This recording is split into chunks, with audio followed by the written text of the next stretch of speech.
James Twin for the untouchable true school sports. Let's go, baby. Bow! Be careful what you wish for because it can become a reality. Yeah. The untouchable True School Sports Empire proudly presents something the boxing game's missing. Hey, what's going on? It's your boy BT, and I came here to talk some boxing with the thousands of True School Sports subscribers. All right, so guys, after 44 days in the Bay Area, we're back, as you guys can see, in the world-class, high-tech True School Sports studios. You know, got the flamingo painting in the background, all that good stuff, all that blase. So, getting back into the regular swing of things, you know, training camp is over with Yugo Osaki. So, you know, expect your lives every day. Expect a lot of videos. Expect a lot of things I haven't talked about to be spoken about on this channel. But nonetheless, wanted to speak about the, Vergil Ortiz and Jaron Ennis and their potential fight, because that's the hot topic in boxing right now, following Jaron Ennis' demolition job against Usima Lima over the weekend. And, I will be live tonight, so I will be talking about this. So make sure you guys definitely tune into the live, because I have a lot to say and a lot to discuss. I'll leave the link in the pinned comment down below. But, now I want to make it very clear. Jaron Ennis and Vergil Ortiz are both fighters that I'm fans of. These are two of the few fighters in boxing that I paid my hard-earned money to go watch fight. These are two fighters that I'm very big fans of. These are two fighters that I've also equally given both their fair share of criticism. I thought Boychuk beat Vergil, and I thought Boots looked trash against Karen twice. Not just in the second fight, but in the first fight. So I've given both of them equally their praise and their criticisms, when I felt like it was fit. But I feel like people are really being unfair to Vergil Ortiz. I feel like, Jaron Ennis is a great talent, and there's no problem with you thinking that he could beat Vergil Ortiz, because there's been many times where I thought, Jaron Ennis would beat Vergil Ortiz, and I've gone back and forth. It's one of those fights. It's one of those fights where I've actually gone back and forth on it, because I can see a path to victory for Vergil, and I can see a path to victory for Boots. But it's not so much that I'm hearing it from fans. Like, it's one thing to hear it from fans, but I'm hearing it from people in the boxing world whose opinions I respect. Like, I saw Tim Bradley do a video, and Tim Bradley definitely knows boxing. He's been in the ring more than me, and he's got a pretty astute boxing mind. But I know a little something myself, and I don't think people are being fair to Vergil. And it's not just boxing fans. It's a lot of people in the media. It's a lot of ex-fighters, and it's like, I don't think y'all being fair to Vergil. And I think you guys are putting too much stock in what you saw in the Lima fight. Like, Lima is exactly who he thought he was. He's a European fighter. And if we're being honest, and if we're being just completely blunt and objective, in terms of the world-class fighters at 154 and the best guys in the division, and especially someone like a Jaron Ennis, if we're being honest, Usima Lima is a can. He's a straight can. He's not no threat to anyone. He's just a strong, rugged guy, heads on the center line. You know what you're getting with him. And that's why he was picked. He was picked so Jaron Ennis could look exciting, to get a knockout, drum up more interest for himself, and get the people talking, and give the fine boxing fans of Philadelphia a show, and give them what they came to see, which is a knockout. So he was the guy for the job. But he's not, a top fighter or anything like that. And,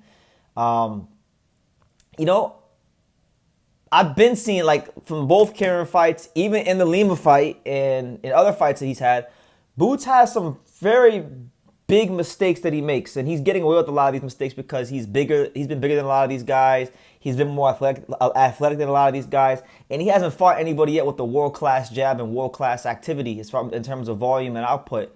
And Vergil Ortiz, one thing about him is he's got one of the best power jabs in the business, and he's got an amazing work rate. So if you're going to be Jaron Ennis and you're going to shift and fall over on your front foot and make these mistakes that you get away with, okay. Rely on your athleticism. Rely on your reflexes. But there's going to come a day. And I think that day will be when he fights Vergil Ortiz, where you're going to really get put to the test. And when you're not used to, as Boots Ennis says, having fun, because Boots always talks about, if you listen to Boots real closely in his interviews, he always talks about having fun. When he didn't perform well against Karen, it says because he wasn't in there having fun, right? Having fun is just code for being in control. So when Boots is in control and he can be athletic and step around you and shift and get off 4 or 5 punches unanswered and back you up, that's when he's having fun. But God forbid you move on him a little bit. God forbid you counterpunch him. God forbid maybe you have a world-class jab. then he won't have fun. And then, you know, he finds it a lot harder to win. So he's an interesting fighter because Jaron Ennis is talked about as an athletic fighter, right? But the only other athletic fighter that I've seen him fight that really moved was Karen, and he didn't do that well against him. So, you know, I think Vergil Ortiz is a better athlete and boxer and everything than Lima. And I think people are being very, very stupid. Say it's giving him no chance. Like I seen Bradley talk a certain way about him. I saw Steven Breadman Edwards, who's he is from Philly, so maybe he'll get a bit of a pass because, you know, people from Philly, they just, you know, when it comes to boots, and I get it. We all have our hometown favorites. I get it. Trust me.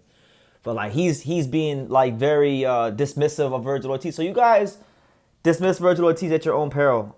I think it's very foolish. I really do. Jaron Ennis has never ever fought anybody with a world-class jab, let alone a world-class power jab, let alone anybody with world-class work rate. And you know what's gonna happen when Boots can't get 4 or 5 punches off and actually has to fight a different way? What's gonna happen if Vergil Ortiz counter punches him? And I say this as someone who's gone back and forth on this fight. I really don't even know who I think will win yet, if I'm being honest. But I'm just speaking out about some things that I'm not liking from what I'm seeing from the boxing community. I won't say the boxing fans, because if you're a Boots fan and if you're from Philadelphia, then I encourage you, get behind your guy, give him all the support. Boxing in America needs superstars, you know, and that's why this fight's a big fight, because these are 2 potential superstars of American boxing. But, you know, I'm talking more so to like the guys that really be in the gyms, the trainers, the ex-fighters. Like, y'all are really being that dismissive of Vergil Ortiz because Boots got off on Lima in 2 minutes? Like, okay. Doubt Vergil Ortiz at your own peril. I think it's very stupid. I think Jaron Ennis has never fought anybody in his entire career with the jab on the level of Vergil Ortiz, and all that shifting and all the athleticism he likes to fight off of. When he fights Vergil Ortiz, he's going to use a lot less of it, because Vergil Ortiz has a very intelligent high guard defense. He foot feints very well. The power jab is going to be there. It's a 50-50 fight. I'm not saying that I'm picking Vergil, and I'm not even saying I'm picking Boots. I don't know who I'm picking. But I'm saying for you to act like, you know, Vergil would run through Boots or Boots would run through Vergil, I think it's foolish. And you know what? Ultimately, when they fight, and God willing it's soon, we'll find out what the truth is and what's a lie. But, you know, from my vantage point, from my boxing acumen, I think that Vergil Ortiz is a very dangerous opponent for Jaron Ennis, and I think Jaron Ennis is a very dangerous opponent for Vergil Ortiz, and that's why it's a great fight, and that's why people want to see it. So, call me crazy, but let me know what you guys think in the comments down below. What do you guys think? Are you giving Vergil Ortiz a chance to win? And if so, what chance are you giving him? Because from what I'm seeing, not just from the boxing fans, not just from the Philadelphia Boots fans, but it's even like people in boxing whose opinions I respect.